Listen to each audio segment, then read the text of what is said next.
नमस्कार दोस्तों, मैं राजीव और आप देख रहे हैं राजीव डेविड ऑफिशियल। आज की सबसे बड़ी खबर आ रही है रूस और यूक्रेन के बीच चल रही है युद्ध से, जहां एक सनसनीखेज घटना ने पूरी दुनिया का ध्यान अपनी ओर खींच लिया है। यूक्रेन ने रूस के 4200 किलोमीटर अंदर तक घुसकर ऐसा हमला किया है जिसे सैन्य इतिहास में एक चमत्कार माना जा रहा है। लेकिन इस हमले के बाद रूस के राष्ट्रपति पुतिन की प्रतिक्रिया ने स्थिति को और तनावपूर्ण बना दिया है। आइए जानते हैं इस खबर को पूरी जानकारी।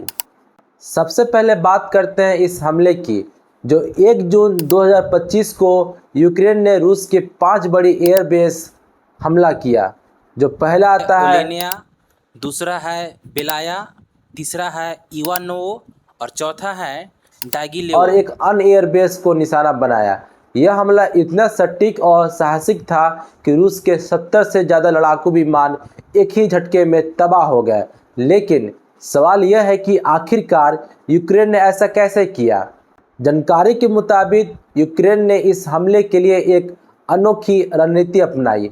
यूक्रेन की खुफिया एजेंसी DIU ने कार्गो ट्रकों में फॉल्स सीलिंग बनाकर सैकड़ों GPS निर्देशित ड्रोन छिपाए। इन ट्रकों के ऊपर दूध, चावल जैसे सामान लोड किए गए ताकि किसी को शक ना हो। इस ट्रक को चलाने वाले लोग रूसी पहचान पत्र लेकर सीमा पार कर गए और जब वे एयरबेस के पास पहुंचे तो ट्रक को खड़ा कर दिया गया और वहां से वो रिमोट से छत खोली गई और फिर सैकड़ों ड्रोन सीधे अपने टारगेट की ओर रवाना हो गए। लेकिन इस मिशन की सबसे चौंकाने वाली बात यह थी कि चालकों ने अंत में खुद को ब्लास्ट कर लिया।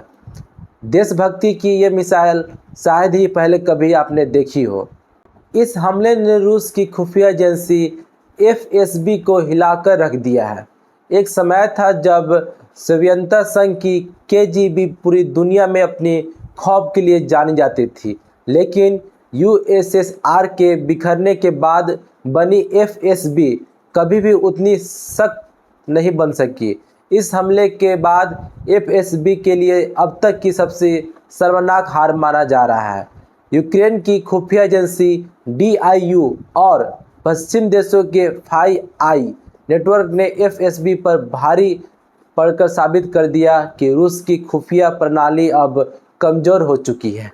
इस हमले के बाद राष्ट्रपति पुतिन ने तुरंत एक आपात बैठक बुलाई। सूत्रों के मुताबिक पुतिन इस हमले से बेहद नाराज है और माना जा रहा है कि रूस अब यूक्रेन पर एक ज़बरदस्त जवाबी हमला कर सकता है। कुछ विशेषज्ञों का यह भी कहना है कि रूस यूरोप के किसी हिस्से में एक छोटा हमला करने अपनी ताकत का प्रदर्शन कर सकता है, लेकिन इतना तय है कि हमला रूस के लिए राष्ट्र शर्म का विषय बन गया है। अमेरिका के राष्ट्रपति ट्रंप ने भी इस मामले पर अपनी प्रतिक्रिया दी है। कुछ समय पहले 18 मार्च 2025 को ट्रंप ने पुतिन को फ़ोन पर चेतावनी दी थी। ट्रंप ने कहा था, श्रीमान राष्ट्रपति पुतिन, अगर कोई समझौता नहीं हुआ तो रूस के साथ कुछ बहुत बुरा होने वाला है। और अब इस हमले के बाद ट्रंप ने एक बार फिर पुतिन को आलोचना की है। 26 मई को न्यूयॉर्क टाइम्स को दिए गए बयान में ट्रंप ने कहा, पुतिन ने यूक्रेन पर सबसे बड़ा हमला शुरू किया है और मुझे ये भी बिल्कुल पसंद नहीं है। वे शहरों में रॉकेट दाग रहे हैं और लोगों मारे जा रहे हैं बिन किसी वजह का। ट्रंप ने यह भी कहा कि वे रूस पर और सख्त प्रतिबंध लगाने पर विचार कर रहे हैं।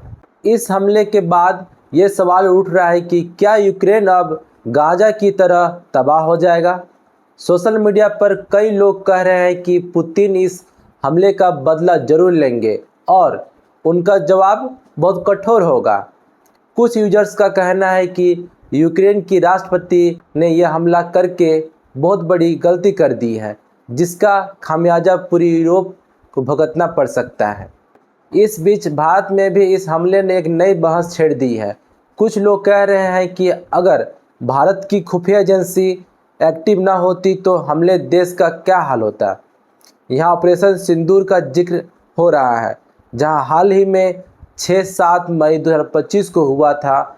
इस ऑपरेशन में भारत ने पाकिस्तान को पीओके में आतंकी ठिकानों पर सटीक हमले किए थे, जिसमें सैकड़ों आतंकी स्लीपर सेल और जासूस पकड़े गए। विशेषज्ञों का मानना है कि अगर यह ऑपरेशन ना हुआ होता तो भारत के बड़े आतंकी हमले का सामना करना पड़ सकता था। भारत की खुफिया एजेंसी रॉ और आईबी आज दुनिया के सबसे भरोसेमंद नेटवर्क में से एक मानी जाती है। तो दोस्तों, ये सारी घटनाएं हम एक बात सिखाती है, देश की सुरक्षा सिर्फ बंदूक से नहीं होती, बल्कि उस नज़र से होती है जो दुश्मन की हर चाल को पहले ही भांप ले। यूक्रेन की ये कार्रवाई इतिहास में दर्ज हो चुकी है, लेकिन अब सवाल ये है कि अगला अध्ययन कौन खेलेगा, रूस या यूक्रेन? और पुतिन इस हमले का जवाब कैसे देंगे? क्या यह युद्ध अब और भयावह रूप से लेने वाला है? इन सवालों के जवाब हमें आने वाले दिनों में मिलेगा। तब तक के लिए जय हिंद। हम देखते हैं अब अगले वीडियो में। अगर चैनल पर नया है तो प्लीज़ चैनल को सब्सक्राइब कर लें।